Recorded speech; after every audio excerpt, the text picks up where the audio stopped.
아따, 주인님들. 오늘도 잘 지내셨소? 춘심이가 또 재미나게 들려드릴 이야기가 있으니께 얼른 앉으시고 귀 쫑긋 세워두소. 자, 주인님들. 오늘 이 춘심이가 풀어낼 이야기 보따리는 평생을 책만 파고든 관상학자 하나가 강가에서 금을 던지는 무지렁이 어부의 얼굴을 보고는 그만 길바닥에 털썩 주저앉았다는 기막힌 사연이랍니다. 용상에 앉아 천하를 호령해야 할 제왕의 상을 가진 사내가 어찌하여 낡은 삿갓을 쓰고 강가에서 쪼그려 앉아 있었단 말이오? 하늘의 뜻이 잘못된 것일까? 아니면 관상가의 눈이 삐었단 말인가? 과연 이 기묘한 만남 속에 어떤 깊은 뜻이 숨어 있는지 지금부터 귀를 쫑긋 세워 보시지요. 이야기의 시작은 학문과 예를 숭상하는 조선 땅. 그 중에서도 관상학이라는 신비로운 학문의 맥을 대대로 이어온 명문가에서부터 비롯된답니다. 바로 그 집안의 젊은 학자 송정현, 그의 여정에서부터 모든 사연이 싹트기 시작했지요. 정현, 그의 나이는 이제 갓 30줄에 들어섰을까. 맑은 거울처럼 티 없는 얼굴에 학자의 고고함이 서려 있는 그야말로 흠잡을 데 없는 선비였습니다.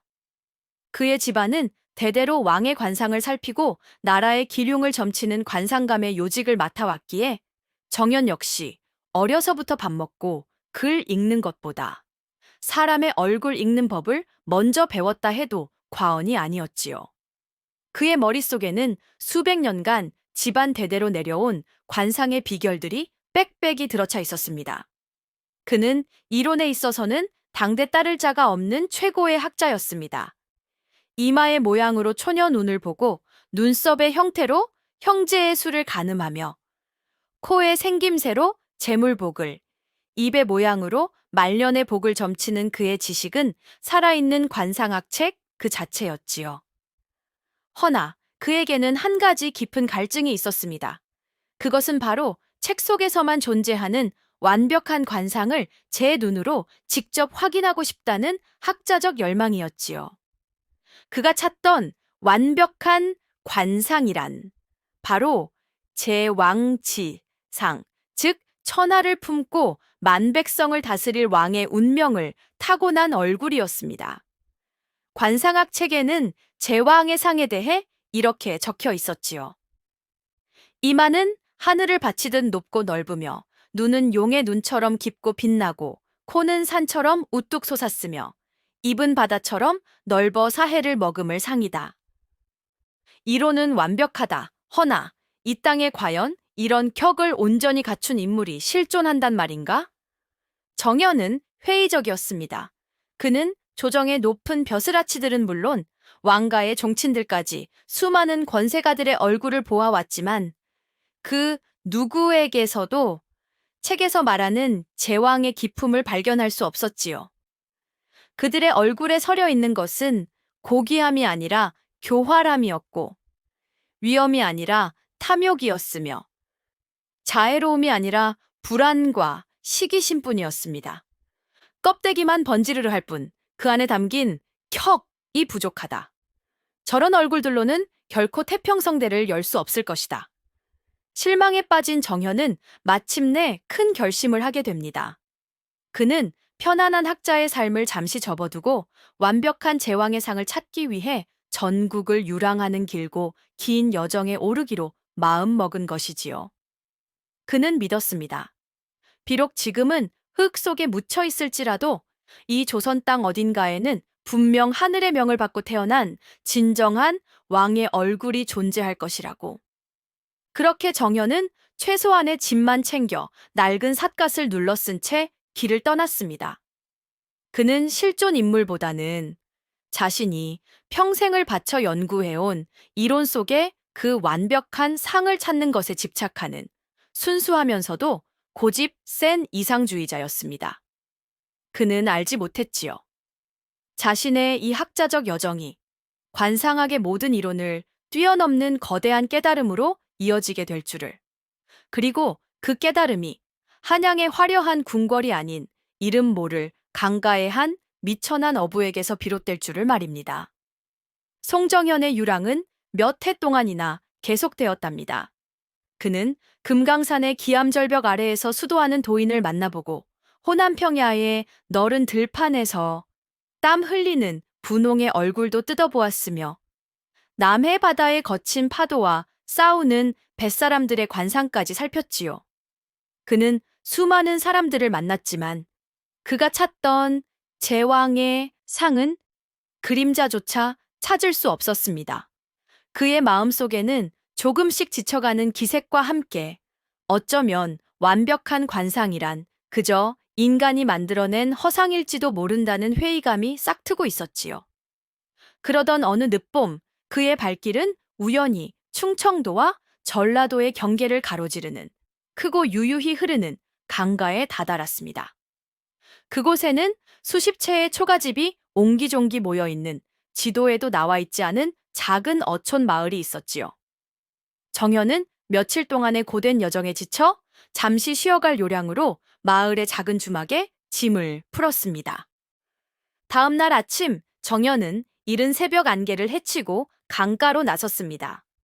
흐르는 강물을 보며 복잡한 마음을 정리하고 싶었기 때문이지요.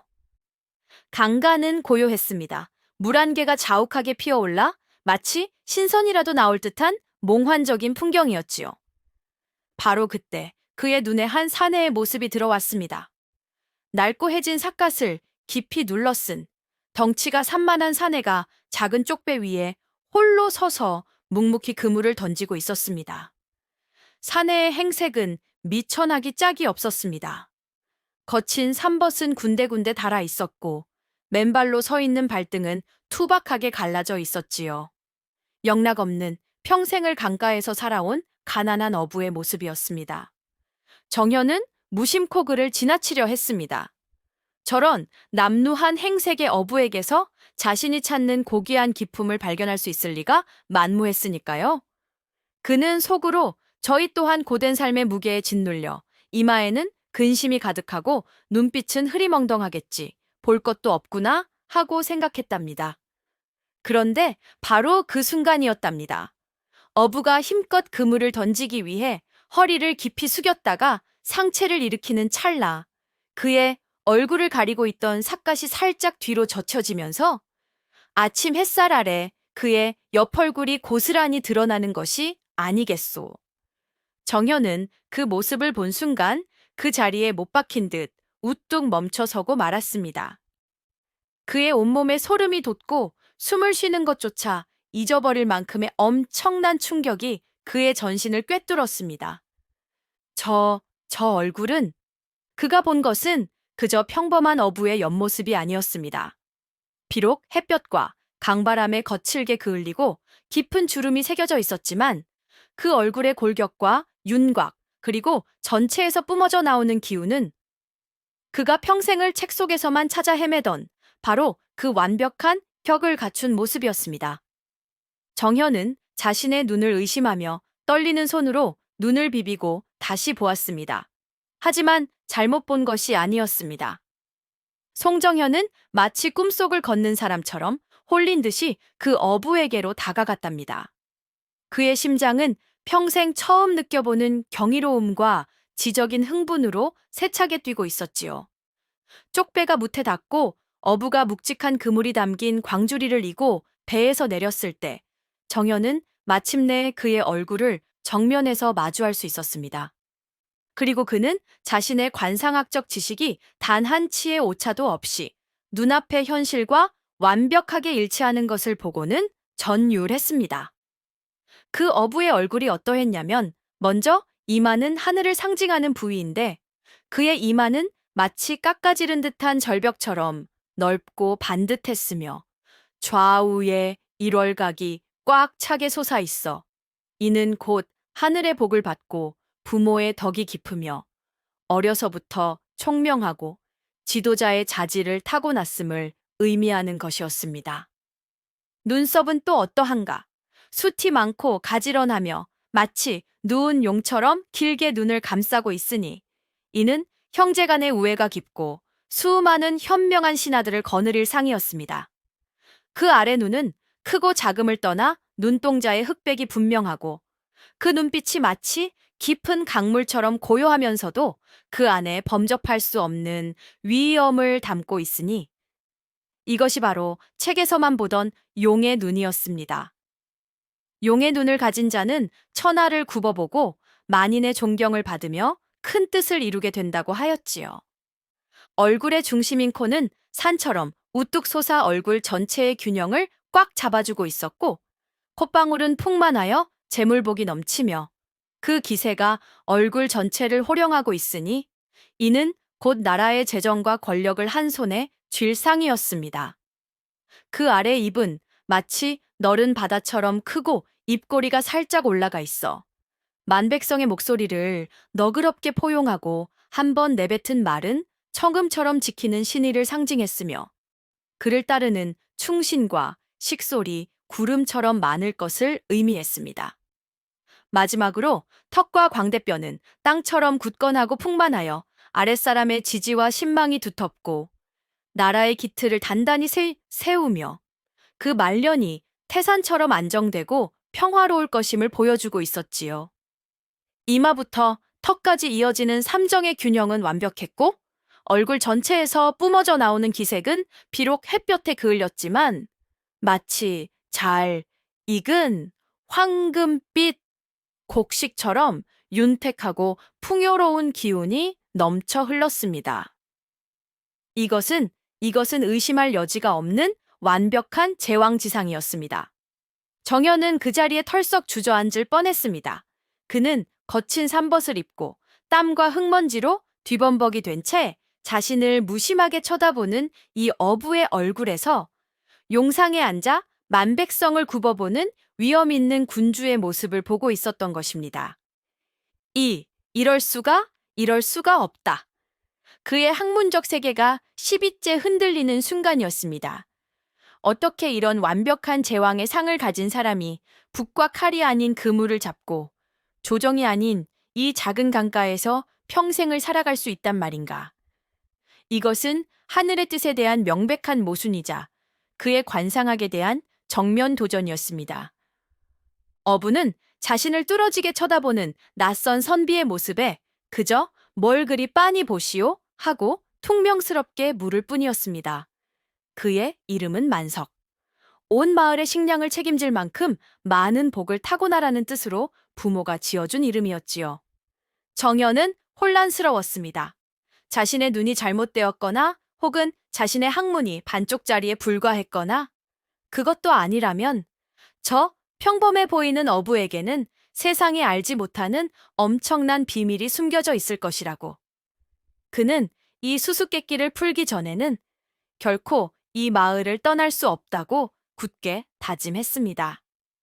그날부터 송정현은 그 신비로운 어부 만석의 뒤를 그림자처럼 따라다니기 시작했답니다. 그는 자신의 본래 목적이었던 완벽한 관상 찾기는 까맣게 잊어버린 채 오직 이 기이한 현상을 설명할 단서를 찾는데 온 정신을 쏟았지요. 그의 머릿속은 온갖 가설들로 들끓었습니다. 저 자는 필시 영모에 휘말려 몰락한 왕가의 후손일 것이다. 자신의 신분을 숨기고 때를 기다리며 이곳에 은둔하고 있는 것이 틀림없어. 아니면 어릴 적 어떤 기인을 만나 제왕의 도를 닦으며 남몰래 무예와 학문을 연마하고 있을지도 모른다. 그것도 아니라면 곧 이 마을에 큰 변란이 일어나 저자가 영웅으로 떠오르며 운명의 수레바퀴가 움직이기 시작할 것이다. 정연은 어떻게든 만석의 비범함을 그의 제왕다운 면모를 찾아내려 애썼습니다. 그는 자신이 세운 가설들을 증명하기 위해 만석의 일거수일투족을 샅샅이 관찰했지요. 그는 만석이 새벽에 강으로 나갈 때면 멀찌감치 떨어진 숲속에 숨어 그의 행동을 지켜보았습니다. 혹시 그가 남몰래 병법서를 읽거나 칼을 휘두르며 무예를 연마하지는 않을까 하고 말이지요. 또한 그가 마을 사람들과 어울릴 때면 주막 구석에 앉아 귀를 기울였습니다. 혹시 그가 사람들을 선동하여 세력을 규합하거나 세상을 향한 원대한 포부를 드러내지는 않을까 하고 말입니다. 그는 심지어 밤중에 몰래 만석의 집 담벼락에 엎드려 안에서 새어나오는 소리에 귀를 기울이기까지 했습니다. 혹시 비밀리에 찾아온 손님과 밀담을 나누거나 숨겨둔 용포라도 꺼내 입어보는 것은 아닐까 하는, 지금 생각하면 참으로 어처구니 없는 상상까지 했더랬지요. 하지만 정현의 기대와는 달리 며칠 동안이나 이어진 그의 관찰 결과는 실망스럽기 짝이 없었습니다. 만석에게서는 그 어떤 비범함이나 숨겨진 야심의 흔적조차 찾아볼 수 없었기 때문입니다. 만석은 그저 지극히 평범하고 성실한 어부일 뿐이었습니다.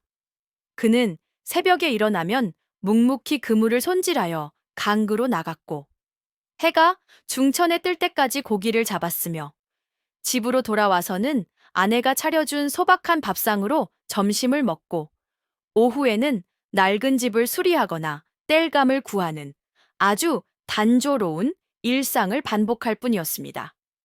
그에게서는 야심은커녕 세상사에 대한 그 어떤 관심조차 찾아보기 어려웠습니다. 마을 사람들이 모여 나라님이나 조정의 벼슬아치들에 대해 왈가왈부할 때도 그는 그저 묵묵히 술잔만 기울일 뿐 단 한마디도 자신의 의견을 내비치지 않았지요. 정현은 미칠 지경이었습니다. 자신의 눈으로 본 저 완벽한 제왕의 상과 자신이 목격한 저 평범하기 짝이 없는 어부의 삶, 그 둘 사이에 엄청난 괴리는 그의 이성으로는 도저히 설명할 수 없는 것이었습니다. 도대체 무엇인가? 내가 무엇을 놓치고 있는 것인가? 그는 자신의 관상학 서적들을 모두 꺼내 밤새도록 뒤져보았지만 그 어디에도 이런 경우는 나와 있지 않았습니다. 운명은 관상에 새겨져 있으며 관상은 곧 그 사람의 삶을 반영해야 한다는 것이 관상학의 대전제였습니다. 그런데 눈앞의 만석이라는 존재는 그 모든 이론을 비웃기라도 하듯 거대한 수수께끼로 그의 앞에 서 있었던 것입니다. 정현의 고뇌는 깊어만 갔습니다. 그는 자신의 학문적 신념이 뿌리부터 흔들리는 듯한 위기감을 느꼈지요. 송정현이 머리를 싸매고 고뇌하는 동안에도 만석의 하루는 어제와 같이, 그리고 내일과 같이 강물처럼 묵묵하고 평온하게 흘러갔답니다. 정현은 이제 멀리서 지켜보는 것만으로는 답을 찾을 수 없다고 판단하고 좀 더 가까이에서 만석의 삶 속으로 들어가 보기로 마음먹었지요. 그는 자신을 그림 그리는 것을 좋아하는 한량이라고 소개하며 마을 사람들과 조금씩 어울리기 시작했습니다. 그리고는 자연스럽게 만석과도 말을 트게 되었지요. 만석은 낯선 외지인인 정현을 경계하지도, 그렇다고 특별히 반기지도 않았습니다. 그저 강가에 새로 생긴 돌멩이 하나 보듯 무심하고 덤덤하게 그를 대할 뿐이었지요. 정현은 매일같이 만석의 주변을 맴돌며 그의 일상을 더욱더 세밀하게 들여다보았습니다. 그리고 보면 볼수록 그의 삶이 얼마나 지독하리만치 평범한지를 깨닫고는 더욱더 깊은 혼란에 빠져들었지요. 만석의 하루는 동이 트기 전 닭의 첫 울음소리와 함께 시작되었습니다. 그는 일어나자마자 차가운 물에 세수를 하고는 밤새 쳐두었던 그물을 거들어 강으로 향했습니다. 그의 아내인 순덕이 날도 굳은데 하루쯤은 쉬시구려 하고 말려도 그는 그저 그물이 기다릴 터인데 가봐야지 하며 묵묵히 집을 나설 뿐이었습니다. 그에게 고기잡이는 생업을 넘어 하루의 시작을 알리는 성스러운 의식과도 같아 보였지요. 강에서 돌아온 그의 광주리에는 언제나 크고 작은 물고기들이 가득했습니다.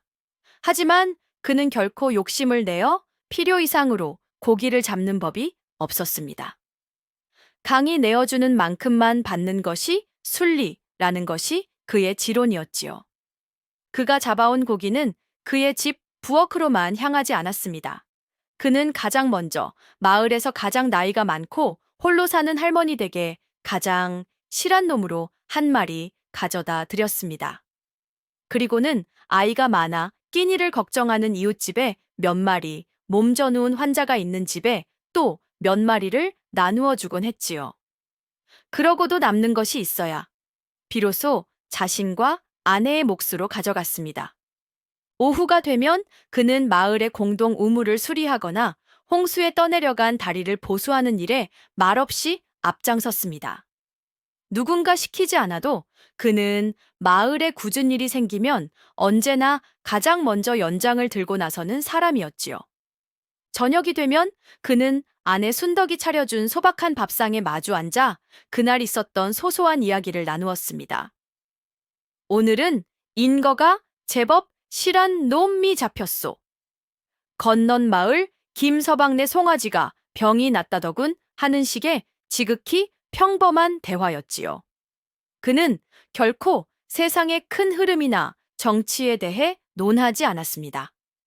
그의 세상은 오직 이 작은 강가 마을과 그 안에서 살아가는 소박한 이웃들이 전부인 듯 보였습니다. 정현은 그런 만석의 모습을 보며 더욱더 이해할 수가 없었습니다. 저 얼굴은, 저 관상은 이런 작은 마을에 갇혀 서클리스서머 너? 그는 한양의 궁궐에 앉아 천하의 인재들을 거느리고 나라의 대계를 논해야 할 사람이었습니다. 그런데 어찌하여 그는 이 작은 강가 마을의 평범한 어부로서의 삶에 이토록 만족하고 안주하고 있단 말인가?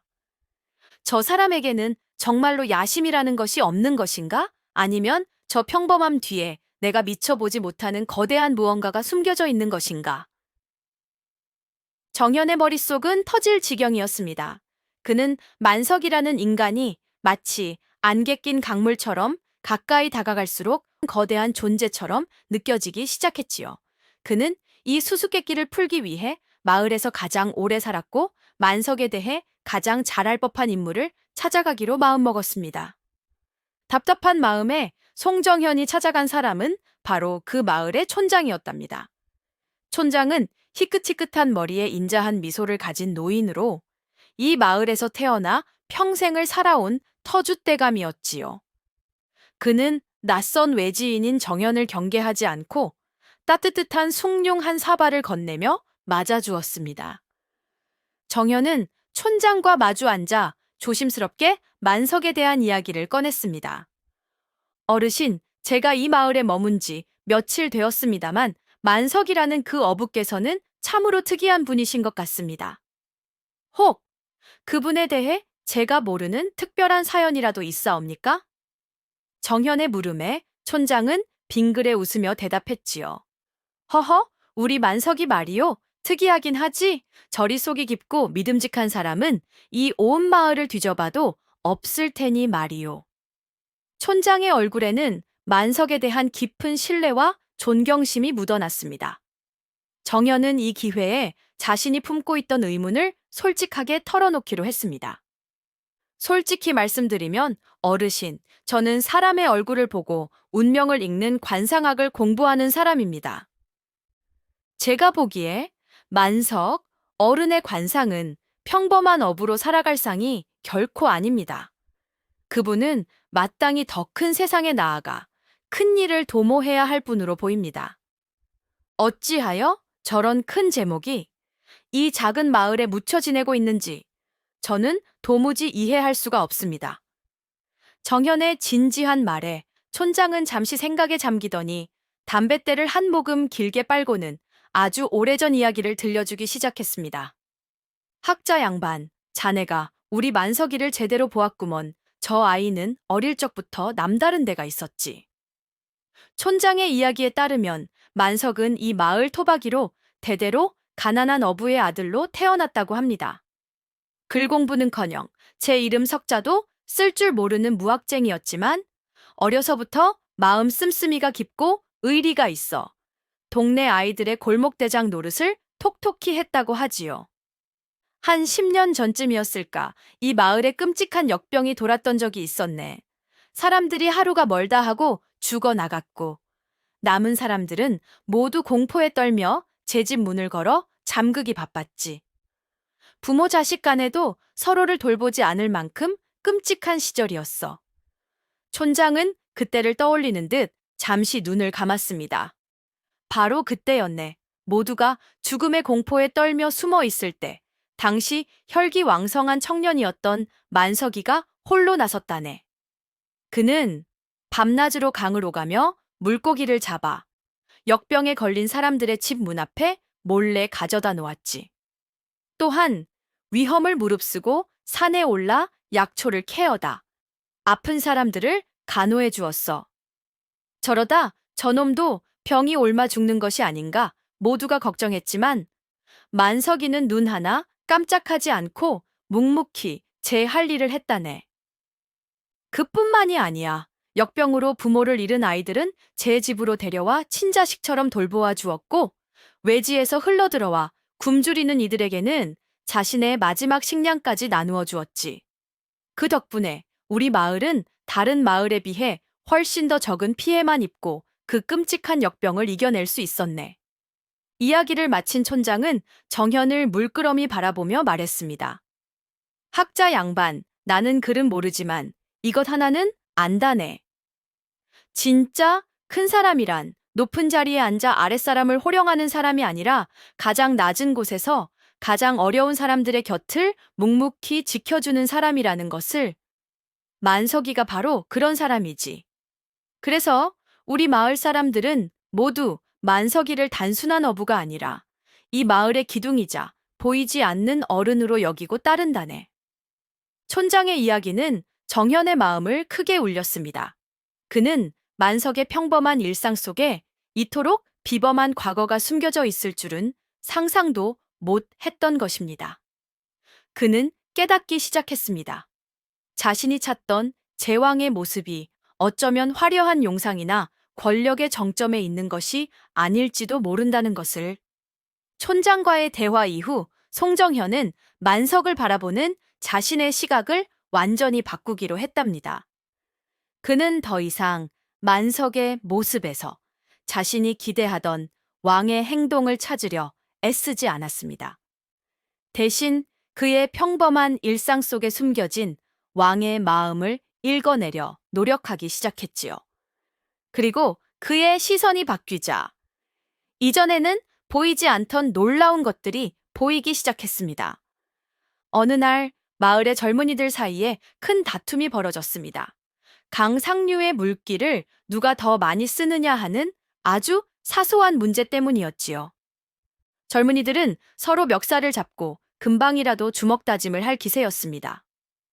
촌장이 나서서 말려보았지만 혈기왕성한 젊은이들은 막무가내였지요.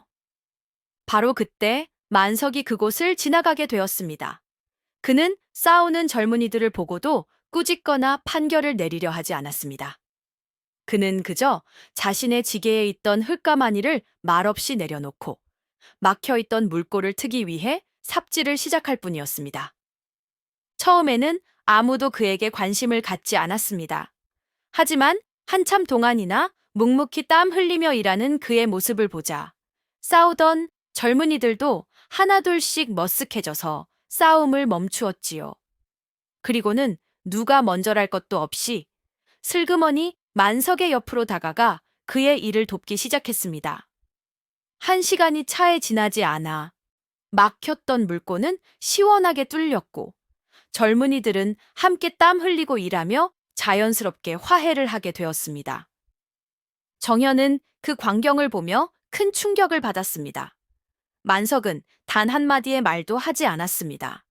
하지만 그의 묵묵한 행동 하나가 그 어떤 날카로운 판결이나 호통보다도 더 큰 힘으로 사람들의 마음을 움직이고 갈등을 스스로 해결하게 만든 것입니다.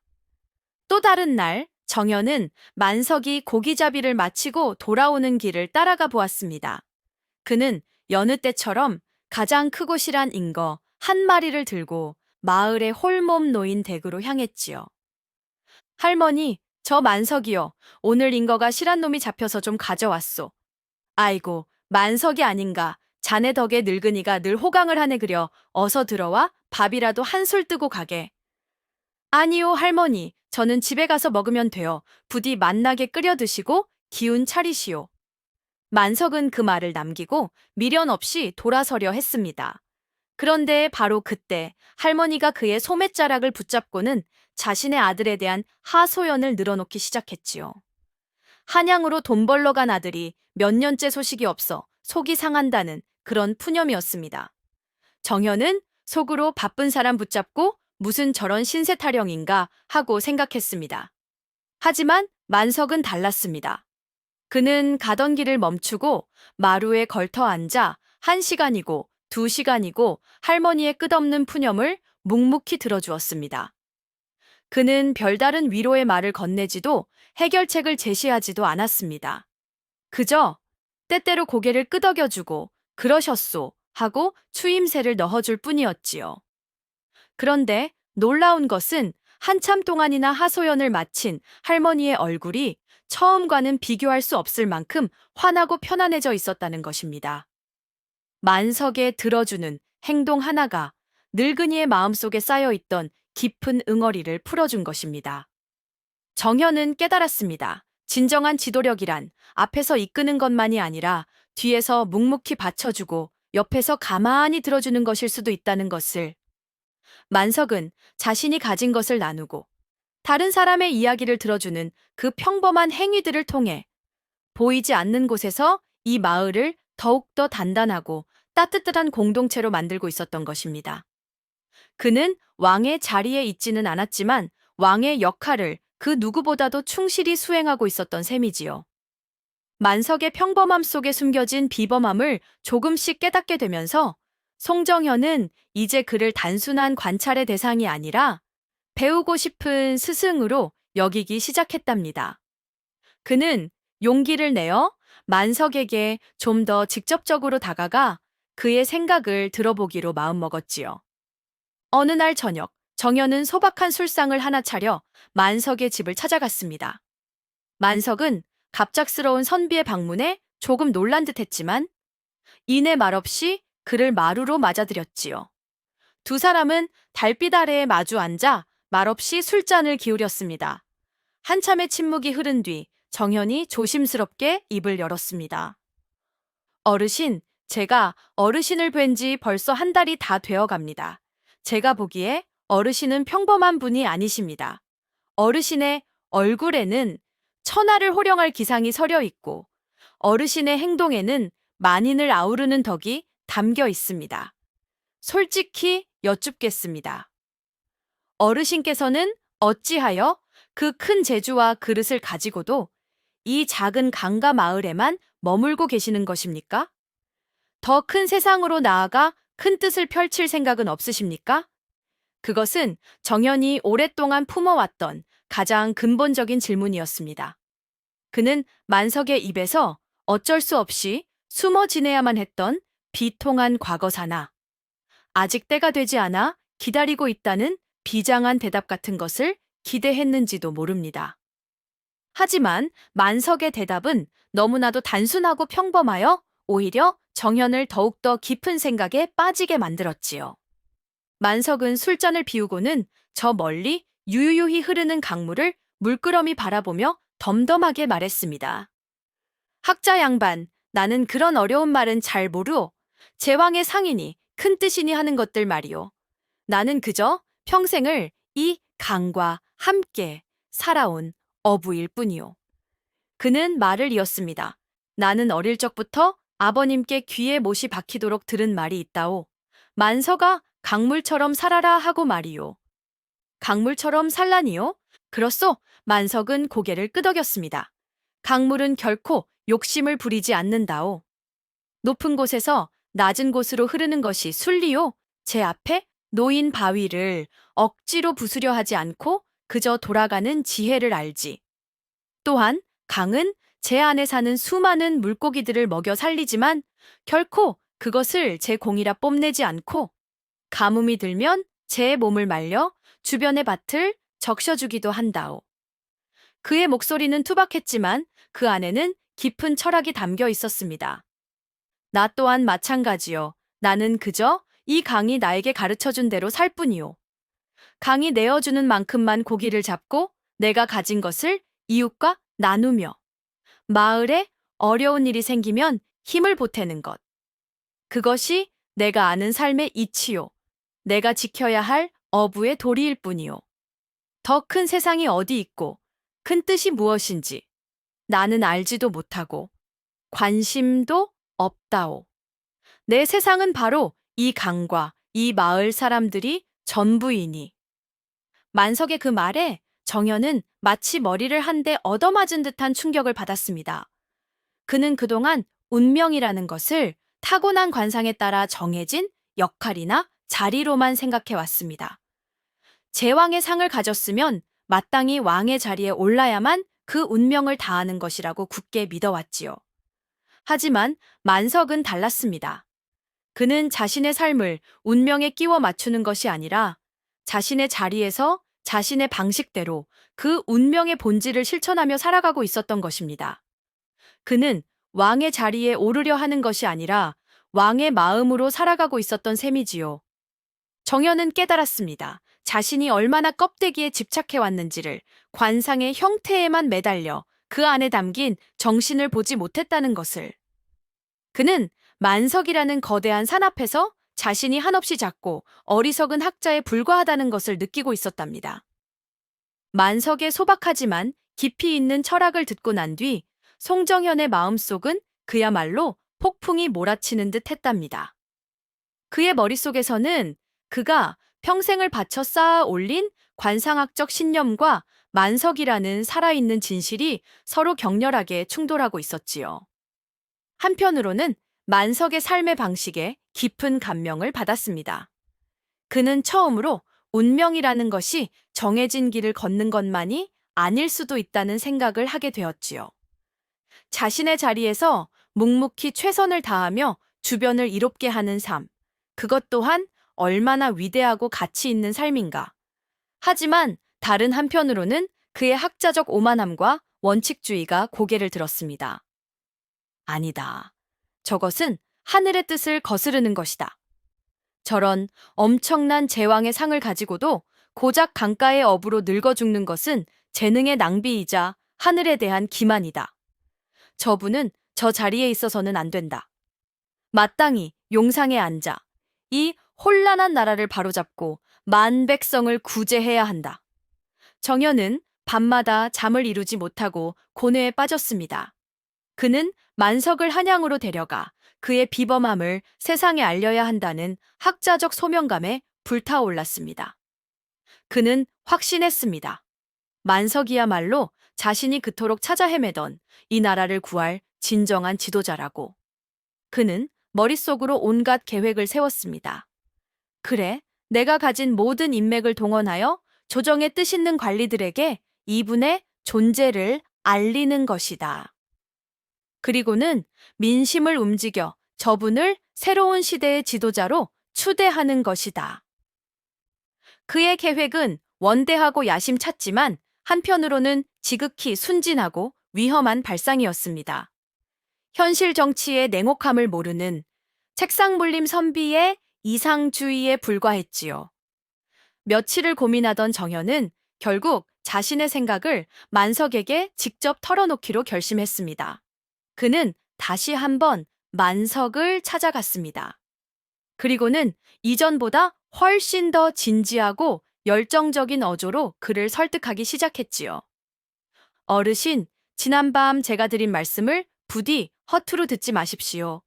어르신은 하늘이 내린 제왕의 운명을 타고나셨습니다. 이 작은 강가에 머물 분이 아니십니다. 지금 한양에서는 간신들이 득세하고 백성들의 삶은 도탄에 빠져 있습니다. 어르신께서 나서 주셔야 합니다. 어르신께서 용상에 오르시어 이 어지러운 세상을 바로잡고 굶주리는 백성들을 구제해 주셔야 합니다. 이것은 어르신의 숙명입니다. 정연의 눈은 불타고 있었습니다. 그는 자신이 마치 난세의 영웅을 발견한 제갈량이라도 된 듯한 흥분에 휩싸여 있었지요. 하지만 그의 열변을 듣는 만석의 표정은 처음부터 끝까지 덤덤하기만 했습니다. 그는 정연의 말이 모두 끝나기를 기다렸다가 조용히 입을 열었지요. 학자 양반, 그대의 충심은 알겠으나 나는 왕이 될 생각도 될 자격도 없는 사람이요. 어찌 그러십니까? 하늘이 어르신을 택했습니다. 만석은 정연의 눈을 똑바로 바라보며 나직이 말했습니다. 나는 글도 모르고 세상의 법도도 모르오. 내가 아는 것이라곤 그물을 던져 고기를 잡는 법과 강의 물때를 읽는 법뿐이지. 그런 내가 어찌 한 나라를 다스린단 말이오? 나는 내 분수를 아는 사람이오. 그는 자리에서 일어나 낡은 그물을 손질하며 말을 이었습니다. 그리고 말이오, 학자 양반, 나는 지금의 내 삶이 좋카오. 아침에 일어나 사랑하는 아내와 밥을 먹고 강에 나가 땀 흘려 일하며 저녁이면 이웃들과 술 한 잔 나누는 이 평범한 삶이 내게는 천하를 얻는 것보다 더 소중하오. 부디 나를 더 이상 흔들지 말아주시오.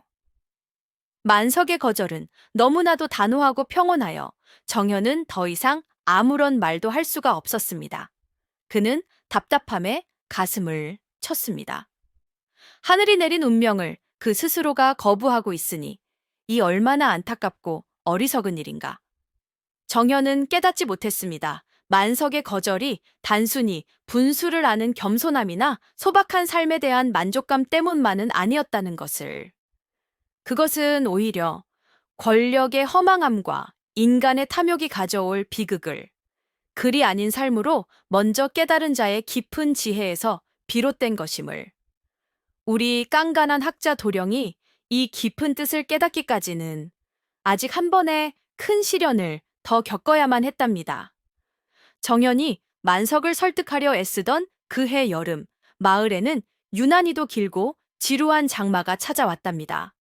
며칠 동안이나 쉬지 않고 쏟아지는 비에 마을 앞을 흐르던 강물은 하루가 다르게 무섭게 불어났지요.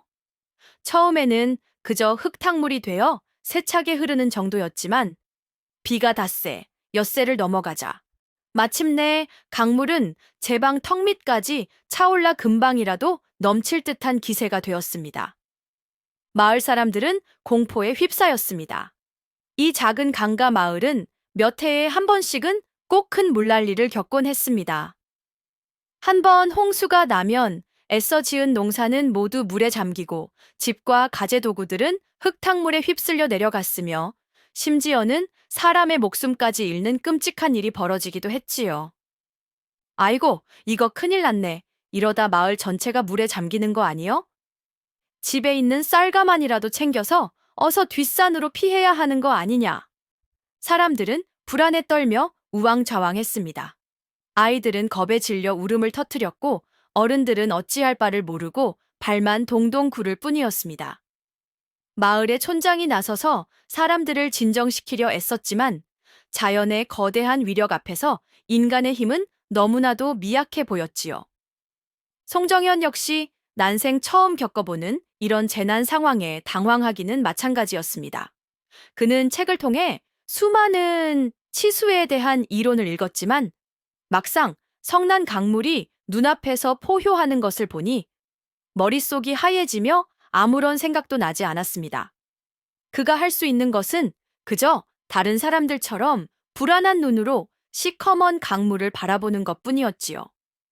마을 전체가 공포와 혼란에 빠져 있던 바로 그때였답니다. 모두의 시선이 한 곳으로 쏠렸습니다. 바로 쏟아지는 비를 흠뻑 맞으며 언덕 위에서 강물을 묵묵히 내려다보고 있는 한 사내. 만석이었습니다. 그는 다른 사람들처럼 허둥대거나 두려워하지 않았습니다. 그는 마치 오랜 친구를 대하듯 혹은 거대한 적수를 마주한 장수처럼 고요하고 진지한 눈으로 강의 흐름과 물의 양, 그리고 제방의 상태를 샅샅이 살피고 있었지요.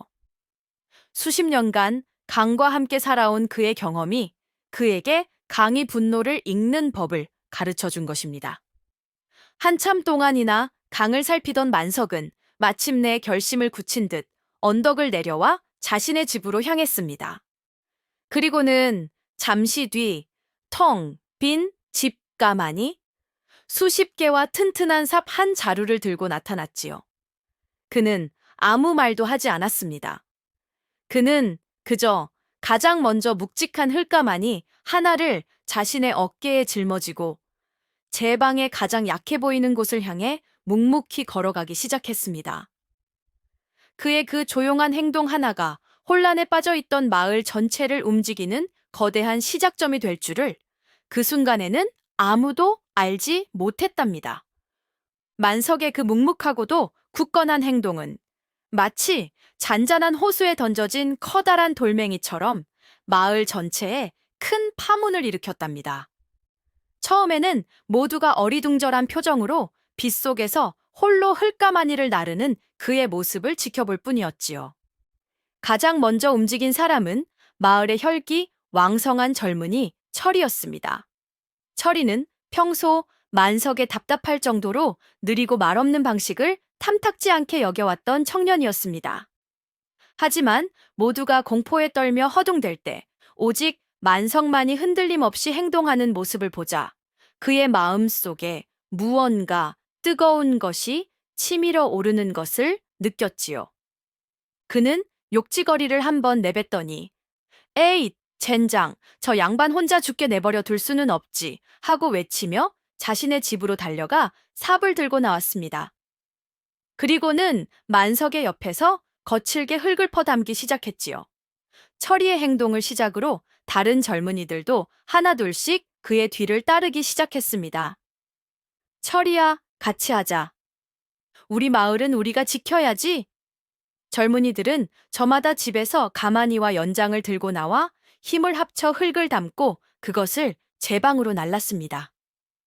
젊은이들이 움직이자 아이를 업은 아낙네들도 가만히 있지 않았습니다.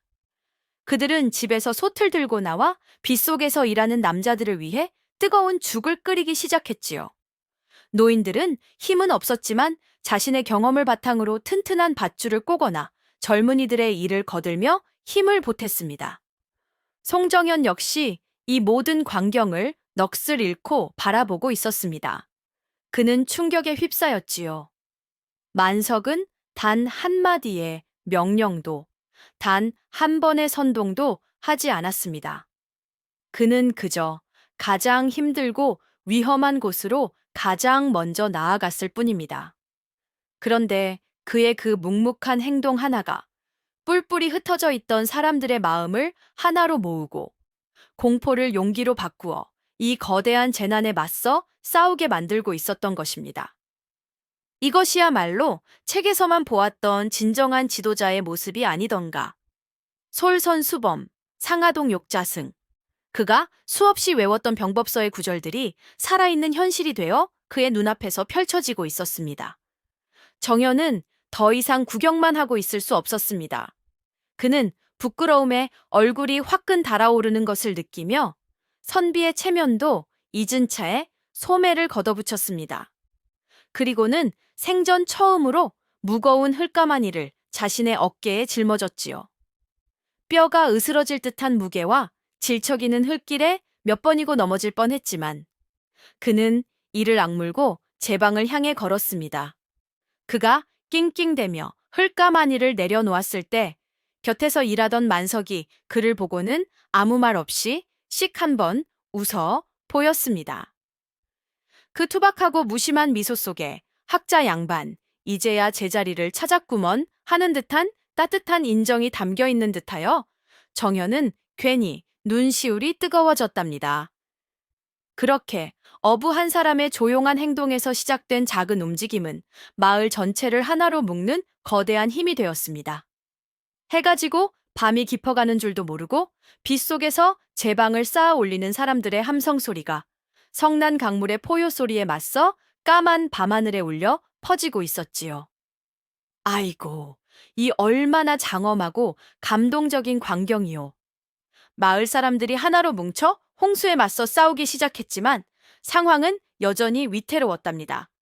성난 강물은 마치 거대한 용처럼 끊임없이 제방을 핥히고 무너뜨리려 했지요. 사람들의 힘만으로는 역부족인 듯 보였습니다.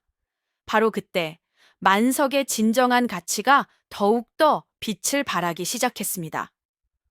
그것은 바로 수십 년간 강과 함께 살아오며 터득한 책에는 나와 있지 않은 살아있는 지혜였습니다. 만석은 단순히 힘만 쓰는 사람이 아니었습니다. 그는 강의 흐름을, 물의 성질을 마치 제 손바닥 들여다보듯 훤히 꿰고 있었지요. 그는 밤이 깊어지고 강물이 더욱더 거세지자 사람들을 불러 모아 말했습니다. 모두 내 말을 잘 들으시오. 지금 강 한가운데의 물살이 가장 거세니 저곳에 둑을 쌓는 것은 밑 빠진 독에 물 붓기요. 오히려 저기 강이 굽어지는 저쪽 기슭을 보시오. 저곳에 흙이 약해 물이 저곳을 뚫고 들어와 우리 마을을 덮치려 하고 있소. 지금부터 우리는 저곳에 힘을 집중해야 하오. 젊은이들은 그의 말을 믿지 못하고 반문했습니다. 아니, 만석이 형님, 물은 이쪽에서 넘치려 하는데 왜 엉뚱한 저곳에 둑을 쌓는단 말입니까? 만석은 서두르지 않고 차분히 설명했습니다. 강이란 놈은 앞에서 억지로 막으려 하면 더 큰 힘으로 저항하는 법일세. 하지만 그 놈이 가려 하는 길을 미리 예측하고 그 길을 살짝 다른 곳으로 돌려주면 제풀에 힘이 꺾여 순순히 물러나기도 하지. 저쪽 기슭을 단단히 막아 물길을 건너편에 너른 갈대밭으로 돌려야만 우리 마을이 무사할 수 있네. 그의 설명은 너무나도 확신에 차 있었고 그 안에는 자연의 이치를 꿰뚫는 깊은 통찰이 담겨 있었습니다. 사람들은 더 이상 의심하지 않고 그의 지시에 따라 일사불란하게 움직이기 시작했지요. 그의 지혜는 거기서 그치지 않았습니다. 그는 빗속에서 지쳐가는 사람들을 끊임없이 살폈습니다. 두려움에 떨며 울고 있는 아이들을 발견하면 그는 조용히 다가가 자신의 따뜻하고 커다란 손으로 아이의 머리를 쓰다듬어 주었지요. 괜찮다, 아가야. 이 아저씨랑 여기 있는 모든 사람들이 너희들을 꼭 지켜줄 것이니 아무 걱정 말거라. 그의 그 투박하지만 믿음직한 한마디에 아이들은 신기하게도 울음을 뚝 그치고 오히려 작은 손으로 돌멩이를 나르며 일을 돕기 시작했습니다. 또한 그는 자신의 아내 순덕과 함께 마을의 아낙네들이 끌여온 죽을 사람들에게 일일이 나누어 주며 그들의 어깨를 두드려 주었습니다. 고생이 많소. 이것이라도 들고 힘을 내시오. 그는 결코 자신이 더 많이 먹거나 더 편한 곳에 있으려 하지 않았습니다. 그는 언제나 가장 낮은 곳에서 가장 힘든 사람들과 함께 했지요. 송정현은 이 모든 과정을 지켜보며 경외감마저 느꼈습니다. 만석은 그를 몰랐지만 그 누구보다도 뛰어난 지략가였습니다. 그는 권위가 없었지만 그 누구보다도 강력한 지도자였습니다. 그는 부자가 아니었지만 그 누구보다도 넉넉한 마음으로 백성을 품는 군주였습니다. 그는 깨달았습니다. 진정한 왕이란 단순히 혈통이나 지위로 정해지는 것이 아님을. 위기의 순간에 공동체를 하나로 묶고 자신의 모든 것을 바쳐 백성을 지켜내며 지혜와 포용으로 사람들을 이끄는 사람. 바로 그런 사람이 하늘이 내린 진정한 왕이라는 것을. 밤새도록 이어진 사투 끝에 새벽이 밝아올 무렵 기적 같은 일이 벌어졌답니다. 억수같이 쏟아지던 비가 마침내 그치기 시작했고 성난용처럼 포효하던 강물도 서서히 기세가 꺾이기 시작했지요. 만석의 지혜로운 판단 덕분에 물길은 마을을 비껴나가 너른 갈대밭으로 흘러 들어갔고 마을은 마침내 최악의 위기를 넘길 수 있었습니다. 날이 완전히 밝았을 때 마을 사람들은 자신들의 눈앞에 펼쳐진 광경을 보고 환호성을 질렀습니다. 비록 집과 밭이 물에 잠기는 약간의 피해는 있었지만 단 한 사람의 인명 피해도 없이 마을의 중심부는 온전하게 지켜진 것입니다. 만약 만석이 아니었다면 상상도 할 수 없는 결과였지요. 사람들은 흙과 땀으로 범벅이 된 채 서로를 부둥켜 안고 기쁨의 눈물을 흘렸습니다. 그리고 그들의 모든 시선은 밤새도록 한숨 자지 않고 묵묵히 제방을 지킨 한 사람, 바로 만석에게로 향했지요. 만석이 형님 덕분이요. 만석이가 우리 마을을 살렸네? 사람들은 그를 영웅처럼 행가래 치려 했지만 만석은 그저 손을 내저으며 쑥스러운 듯 말할 뿐이었습니다. 내가 한 것이 무엇이 있소? 모두가 힘을 합쳤기에 가능한 일이었지. 어서들 집으로 돌아가 식솔들부터 챙기시오. 그는 결코 자신의 공을 내세우지 않았습니다. 송정현은 이 모든 과정을 뜬 눈으로 밤을 새우며 지켜보았습니다. 그리고 그의 마음속에서는 그가 평생을 바쳐 쌓아온 학문의 탑이 와르르 무너져 내리는 소리가 들리는 듯 했지요. 그는 거대한 깨달음의 빛 앞에 서 있었습니다. 그는 깨달았습니다. 자신이 그토록 찾아 헤매던 제왕의 상이란 결코 운명에 대한 이야기가 아니었다는 것을. 그것은 자리에 대한 이야기도 아니었습니다. 그것은 바로 한 인간의 역할과 마음가짐에 대한 깊고도 숭고한 이야기였던 것입니다. 관상학 책에서 말한 하늘을 바치는 이마는 높은 지위를 의미하는 것이 아니라 공동체의 미래를 걱정하고 하늘의 뜻을 헤아리는 책임감을 의미하는 것이었습니다. 용의 눈이란 사람들을 위압하는 권위의 눈빛이 아니라 백성의 아픔을 꿰뚫어보고 그들의 마음을 어루만지는 통찰력과 자비심이었지요. 바다처럼 넓은 입은 온갖 산의 진미를 맛보는 탐욕의 입이 아니라 쓴소리와 단소리를 가리지 않고 경청하며 모든 일을 포용하는 너그러움을 상징하는 것이었습니다. 정연은 자신이 얼마나 어리석었는지를 깨닫고 깊은 부끄러움을 느꼈습니다. 그는 관상의 업대기, 즉, 형태에만 집착한 나머지 그 안에 담긴 진짜 알맹이, 즉, 정신을 보지 못했던 것입니다. 그는 만석을 한양의 용상에 앉혀 자신의 이론을 증명하려 했던 자신의 오만함을 참회했습니다. 만석은 이미 왕이었습니다. 그는 용상에 앉아있지 않았지만 그는 이미 왕이었습니다. 그는 골룡포를 입고 있지 않았지만 그는 이미 왕이었습니다. 그는 옥새를 가지고 있지 않았지만 그는 이미 왕이었습니다. 그는 이 작은 강가 마을이라는 자신만의 왕국을 그 어떤 역사 속의 군주보다도 더 현명하고 더 자애롭게 그리고 더 완벽하게 다스리고 있는 진정한 왕이었던 것입니다. 정현은 흙투성이가 된 자신의 손을 내려다 보았습니다. 그리고는 처음으로 붓이 아닌 흙을 만지며 책이 아닌 사람들과 함께 땀 흘리며 이론이 아닌 현실 속에서 진정한 배움을 얻었다는 사실에 알 수 없는 벅찬 감동을 느꼈답니다. 홍수가 지나가고 마을에는 다시 평화가 찾아왔답니다.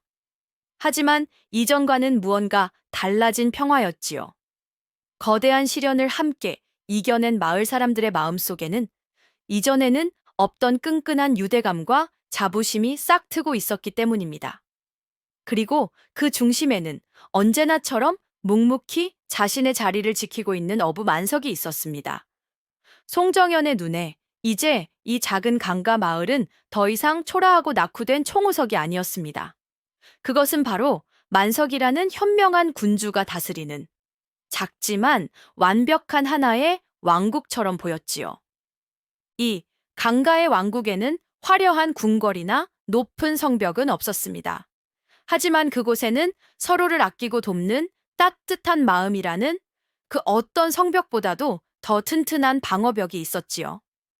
역병이 돌았을 때, 그리고 이번 홍수가 났을 때, 마을 사람들은 만석을 중심으로 똘똘 뭉쳐 외부의 그 어떤 원조도 없이 스스로의 힘으로 위기를 극복해냈습니다.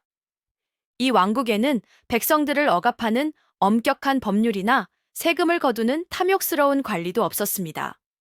대신 만석이 몸소 보여주는 나눔과 헌신이라는 보이지 않는 법이 존재했지요. 그는 언제나 자신이 가진 것을 이웃과 나누었고 마을의 어려운 일에 가장 먼저 나섰습니다. 그의 그런 모습을 보고 자란 마을 사람들은 자연스럽게 서로 돕고 나누는 것을 당연하게 여기게 되었지요. 이 왕국에는 학문이 높은 학자나 무예가 뛰어난 장수도 없었습니다. 하지만 그곳에는 수십 년간 강과 함께 살아오며 터득한 만석의 삶의 지혜가 있었습니다.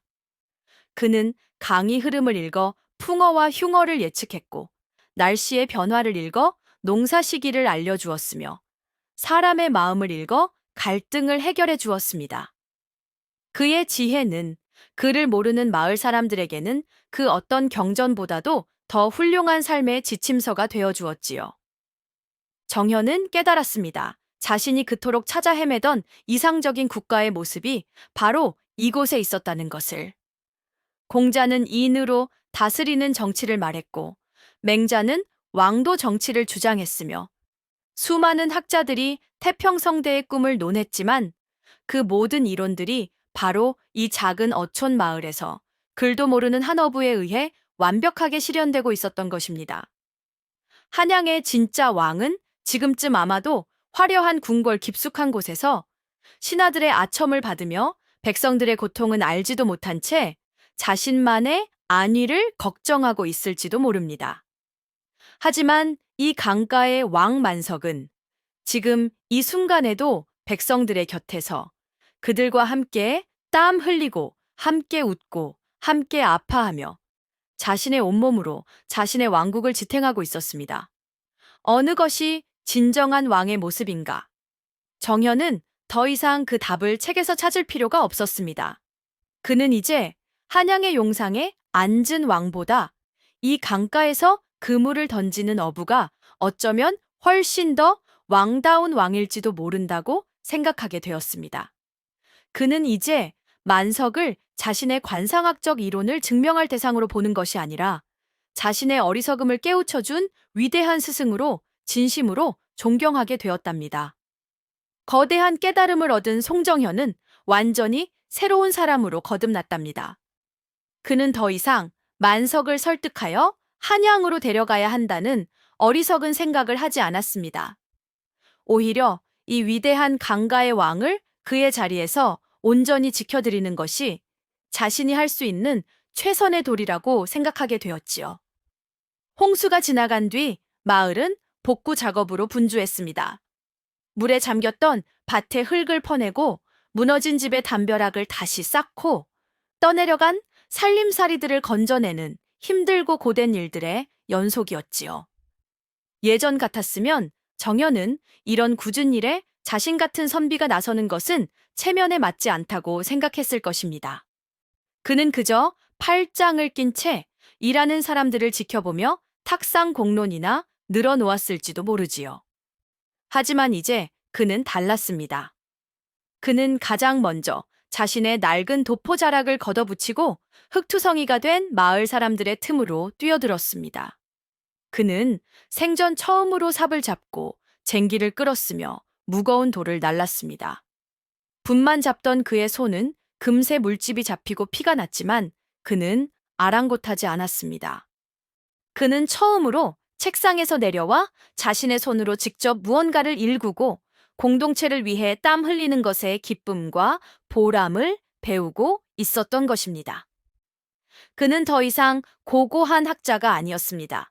그는 이 강가의 왕국을 구성하는 평범하지만 소중한 한 명의 백성이 되기를 자처한 것이지요. 마을 사람들은 처음에는 선비인 정현이 흙길을 하는 것을 보고는 어색해하며 말렸습니다. 아이고, 선비님, 이런 험한 일은 저희가 할 터이니 어서 들어가 쉬시지요. 하지만 정현은 웃으며 대답했습니다. 아닙니다, 어르신. 저 또한 이제 이 마을의 신세를 진 사람인데 어찌 가만히 앉아 구경만 하고 있겠습니까? 제게도 일거리를 좀 나눠주십시오. 그의 진심 어린 태도에 마을 사람들도 점차 마음을 열고 그를 자신들의 일원으로 받아들여 주었습니다. 그들은 함께 땀 흘리고 함께 새참을 나누어 먹으며 스스럼 없이 어울렸지요. 정현은 그 과정에서 자신이 책 속에서는 결코 배울 수 없었던 살아있는 사람들의 따뜻한 정과 삶의 진솔한 지혜들을 배우고 있었습니다. 만석은 그런 정현의 변화를 말없이 흐뭇한 미소로 지켜볼 뿐이었습니다. 그는 정현이 마침내 책이라는 좁은 세상에서 벗어나 진짜 세상 속으로 걸어 들어왔음을 알고 있었지요. 어느 날 저녁 고된 일을 마치고 땀에 젖은 채 집으로 돌아가던 정현의 앞에 만석이 막걸리 한 사발을 들고 나타났습니다. 학자 양반, 고생이 많았네. 목이나 축이시게. 정현은 만석이 건네는 막걸리 사발을 두 손으로 공손히 받아들었습니다. 그리고는 단숨에 들이켰지요. 시원하고 달큼한 막걸리가 그의 타는 목을 적셔주었습니다. 그 맛은 그가 한양의 이름난 주점에서 마셨던 그 어떤 고급 술보다도 더 달고 값지게 느껴졌습니다. 두 사람은 나란히 두 개에 걸터 앉아 노을 지는 강을 바라보았습니다. 아무런 말도 오가지 않았지만 두 사람의 마음은 그 어느 때보다도 깊이 연결되어 있었지요. 스승과 제자 혹은 현명한 군주와 그의 충직한 신하처럼 말이요. 강가 마을에 머물며 정현은 비로소 자신의 관상학을 완성시킬 수 있는 마지막 열쇠를 찾았답니다. 그것은 바로 사람의 얼굴에 드러난 형태보다 그 사람의 삶과 마음이 만들어내는 기색과 심상이 훨씬 더 중요하다는 깨달음이었지요. 예전에 정현은 관상을 마치 공식처럼 생각했습니다. 이마가 넓으면 초년운이 좋고 코가 높으면 재물복이 있다는 식의 고정되고 변하지 않는 법칙으로만 운명을 판단했지요. 하지만 만석을 만나고 난 뒤 그는 그것이 얼마나 편협하고 오만한 생각이었는지를 깨달았습니다. 그는 만석의 얼굴을 다시 한번 찬찬히 뜯어보았습니다.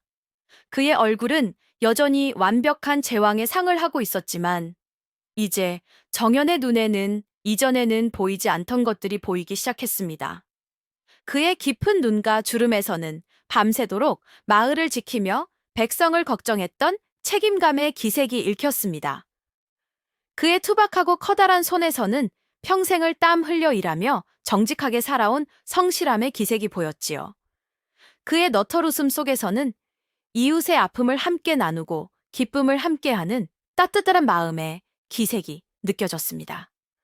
정현은 깨달았습니다. 만석의 완벽한 관상은 그가 단순히 좋은 골격을 타고났기 때문만이 아니라는 것을. 그가 평생을 살아오며 쌓아온 그 훌륭한 마음과 삶의 태도가 그의 얼굴에 그대로 반영되어 그를 진정한 제왕의 얼굴로 완성시켰다는 것을 말입니다. 관상은 곧 그 사람의 살아온 길이자 앞으로 살아갈 마음의 지도라는 관상학의 가장 깊은 경지를 비로소 체득하게 된 것입니다. 이러한 깨달음 이후 정연이 사람을 보는 눈은 이전과는 비교할 수 없을 만큼 깊고 따뜻해졌습니다. 그는 더 이상 사람의 얼굴에서 길흉화복이나 부귀빈천을 속단하지 않았습니다. 대신 그는 그 사람의 얼굴에 담긴 삶의 이야기를 읽어주고 그 마음의 상처를 어루만져주는 마음의 관상가가 되어갔지요. 마을의 얼굴에 큰 흉터가 있어 평생을 주눅들어 살아온 젊은이가 있었습니다. 예전 같았으면 정연은 관상에 흉이 있으니 평생 고독하고 불운할 것이다라고 생각했을 것입니다. 하지만 이제 그는 달랐습니다. 그는 젊은이에게 다가가 그의 눈을 들여다보며 말했지요. 자네의 얼굴에는 비록 상처가 있지만 나는 자네의 눈에서 정직함과 선량함을 보았네. 그 마음만 잃지 않는다면 자네는 분명 좋은 인연을 만나 행복하게 살 수 있을 걸세. 얼굴의 상처는 자네를 해치지 못하네. 정말로 조심해야 할 것은 마음의 상처일세. 그의 따뜻한 말 한마디에 젊은이는 평생의 응어리가 풀리는 듯한 감동을 받고 눈물을 흘리며 새로운 삶을 살아갈 용기를 얻었다고 합니다. 정현은 비로소 자신의 학문이 사람들에게 어떤 의미가 되어야 하는지를 깨달았습니다. 그의 관상학은 더 이상 운명을 가두는 차가운 족쇄가 아니었습니다. 그것은 사람들의 마음을 열고 그들에게 희망과 용기를 주는 따뜻한 열쇠가 되어가고 있었던 것입니다. 진정한 배움을 얻은 송정현은 자신이 이 마을에서 받은 큰 가르침에 보답하고 싶었답니다. 그는 자신이 가진 유일한 재산인 지식을 마을 사람들과 나누기로 결심했지요. 그는 마을 촌장에게 찾아가 제가 이 마을에 머무는 동안 아이들에게 글을 가르치고 싶습니다. 비록 제가 가진 것은 없으나 아이들이 글을 깨우쳐 더 넓은 세상을 볼 수 있도록 돕고 싶습니다. 라고 청했습니다. 평생 글 아는 사람 하나 없던 이 작은 어촌 마을에 한양에서 온 학식 높은 선비가 직접 아이들을 가르치겠다고 나서니 촌장과 마을 사람들은 모두 기뻐하며 두 손 들고 환영했지요. 그날부터 마을의 낡은 사랑채에서는 매일같이 아이들의 낭랑한 글 읽는 소리가 울려 퍼지기 시작했습니다. 정연은 훌륭한 스승이었습니다. 그는 아이들에게 단순히 천자문을 외우게 하는데 그치지 않았습니다. 그는 아이들의 눈높이에 맞춰 재미있는 옛날 이야기를 들려주며 자연스럽게 글자를 익히게 했고, 강가의 풀과 나무, 물고기들의 이름을 하나하나 가르쳐주며 자연의 소중함을 일깨워 주었지요. 그의 작은 서당에는 글 공부할 나이의 아이들뿐만 아니라 난 놓고 기억자도 모르던 젊은이들과 평생 글과는 담을 쌓고 살았던 노인들까지 찾아와 배움의 열기로 가득 찼다고 합니다. 만석은 그런 정연의 모습을 말없이 흐뭇한 미소로 지켜보았습니다. 그는 글을 몰랐지만 배움이라는 것이 사람을 얼마나 올바르고 풍요롭게 만드는지를 잘 알고 있었기 때문이지요. 어느 날 오후 정현이 아이들을 가르치고 있는 서당으로 만석이 찾아왔습니다.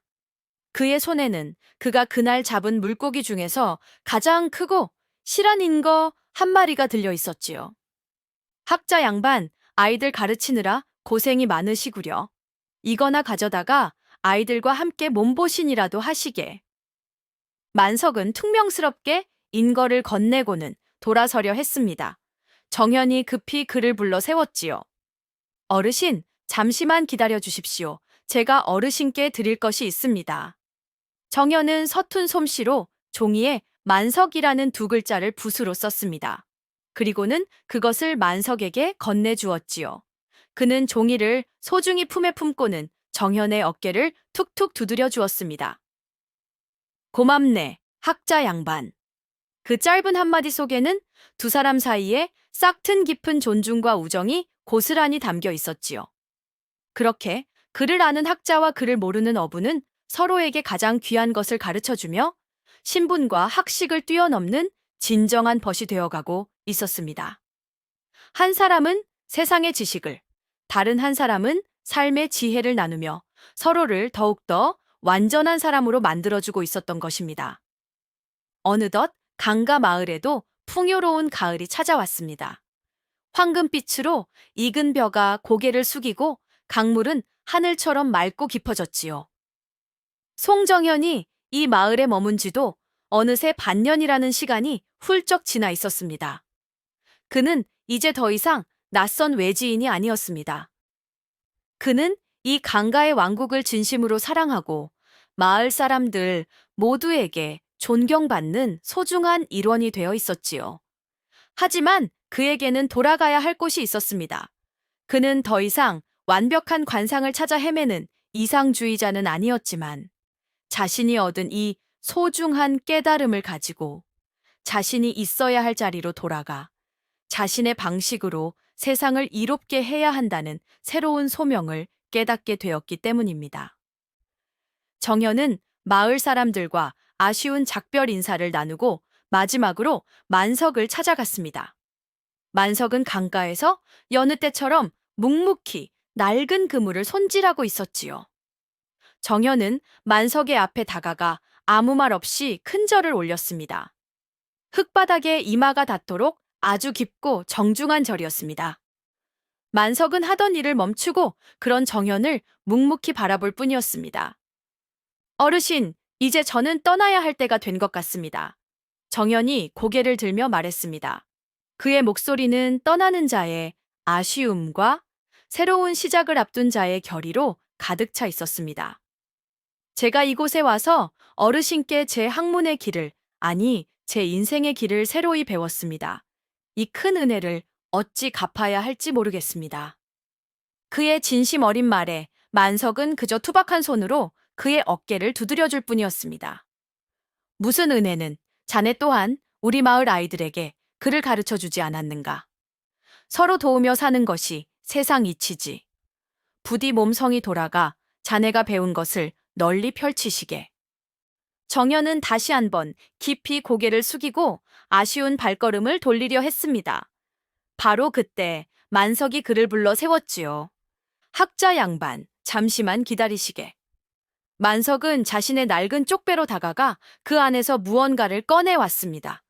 그것은 그가 평생을 사용해온 손때가 묻어 반질반질해진 낡은 낚싯대 하나였습니다. 그는 그것을 정현에게 건네주었지요. 이것을 가져가시게. 정현은 의아한 표정으로 낚싯대를 받아들었습니다. 만석은 저 멀리 흐르는 강물을 바라보며 나직이 말했습니다. 학자 양반, 자네는 똑똑하고 재주가 많으니 앞으로 큰 일을 하게 될 걸세. 허나 이것 하나만은 잊지 마시게. 그는 정연을 돌아보며 씩 한번 웃어 보였습니다. 너무 큰 고기만 낚으려 애쓰다 보면 정작 발밑에 작은 피라미떼를 놓치기 쉬운 법일세. 때로는 그저 낚싯대를 강물에 들이우고 하염없이 세월을 낚는 법도 배워야 하는 게야. 그래야 진짜 중요한 것을 놓치지 않을 수 있다네. 그것은 어부가 학자에게 주는 마지막이자 가장 깊은 가르침이었습니다. 정연은 그 낡은 낚싯대를 소중히 품에 안고 다시 한번 만석에게 깊은 절을 올렸습니다. 그리고는 미련 없이 자신의 길을 떠났지요. 그의 뒷모습은 처음 이 마을에 왔을 때와는 비교할 수 없을 만큼 겸손하고도 단단해 보였답니다. 정현이 떠나기 전 만석이 그에게 건넨 마지막 선물은 낡은 낚싯대 하나뿐만이 아니었답니다. 그가 떠나는 길에는 정현이 미처 알지 못했던 또 하나의 작고 따뜻한 선물이 숨겨져 있었지요. 정현이 마을을 떠나 한양으로 향하는 길목에 들어섰을 때였습니다. 마을의 젊은이 철이를 비롯한 몇몇 청년들이 그의 앞을 가로막고 서 있는 것이 아니겠소. 정현은 의아한 표정으로 그들을 바라보았지요. 철이는 퉁명스러운 표정으로 커다란 보자기에 싼 꾸러미 하나를 정현에게 툭 내밀었습니다. 선비님, 이거 가져가슈. 이것이 무엇인가? 정현이 묻자 철이는 머리를 긁적이며 퉁명스럽게 대답했습니다. 뭐긴 뭐요. 한양까지 가려면 길이 멀 텐데 가면서 드시라고 마을 사람들이 조금씩 싸준 것이지. 만석이 형님이 선비님 그냥 보내면 우리 마을 사람 도리가 아니라고 꼭 챙겨드리라고 신신당부를 했소. 정연이 조심스럽게 보자기를 풀어보자 그 안에는 투박하지만 정성이 가득 담긴 음식들이 들어 있었습니다. 순덕안하기 갓 쪄낸 따끈한 감자떡, 촌장댁 할머니가 말려준 곶감 몇 꼬치, 그리고 마을 사람들이 함께 잡고 말린 물고기포까지. 그것은 마을 사람 전체의 따뜻한 마음이 담긴 세상에서 가장 귀한 선물이었습니다. 철이는 덧붙였습니다. 그리고 선비님, 이거 만석이 형님이 꼭 전해주라고 했소. 철이가 내민 것은 만석이 직접 깎아 만든 듯한 작은 나무파의 하나였습니다. 그 나무패에는 정연이 가르쳐준 서툰 글씨체로 벗 송정현에게 어부 만석이라고 쓰여 있었지요. 글씨는 삐뚤빼뚤했지만 그 안에는 두 사람 사이에 싹튼 깊은 우정이 고스란히 담겨 있었습니다. 정현은 그 작은 나무패를 받아들고 더 이상 아무 말도 할 수가 없었습니다. 그의 눈에서 뜨거운 눈물이 왈칵 쏟아져 내렸지요. 그는 이 작은 강가 마을에서 자신의 학문보다 더 위대한 지혜를, 그리고 세상 그 어떤 재물보다 더 값진 사람의 마음을 얻어가는 것이었습니다. 그는 청년들에게 고맙다는 인사를 하고 무거운 발걸음을 다시 옮겼습니다. 한참을 걷다가 뒤를 돌아보자 마을 사람들과 만석이 언덕 위에서 여전히 그를 향해 손을 흔들어주고 있었지요. 그는 그 모습을 가슴 깊이 새기며 다시는 뒤돌아보지 않고 자신의 길을 향해 나아갔습니다. 그가 떠난 뒤 만석은 다시 강가로 돌아왔습니다. 그는 여느 때와 같이 묵묵히 그물을 던졌지요. 그의 삶은 변한 것이 아무것도 없었습니다. 하지만 이제 그의 곁에는 그를 진심으로 이해하고 존경하는 또 한 명의 벗이 먼 곳에 생기게 된 셈입니다. 강가 마을을 떠나 한양으로 돌아온 송정현은 이전과는 완전히 다른 사람이 되어 있었답니다. 그는 더 이상 책 속에만 갇혀 사는 편협한 학자가 아니었지요. 그는 만석에게서 배운 삶의 지혜와 마을 사람들에게서 배운 따뜻한 마음을 바탕으로 조선 최고의 관상가로 이름을 떨치기 시작했습니다. 하지만 그의 관상은 예전처럼 사람의 운명을 단정짓고 재물복이나 따지는 그런 차가운 것이 아니었습니다. 그는 사람의 얼굴에서 그 사람의 살아온 길과 마음의 상처를 읽어주고 그가 앞으로 나아가야 할 올바른 길을 제시해주는 마치 현명한 의원과도 같은 관상가였지요.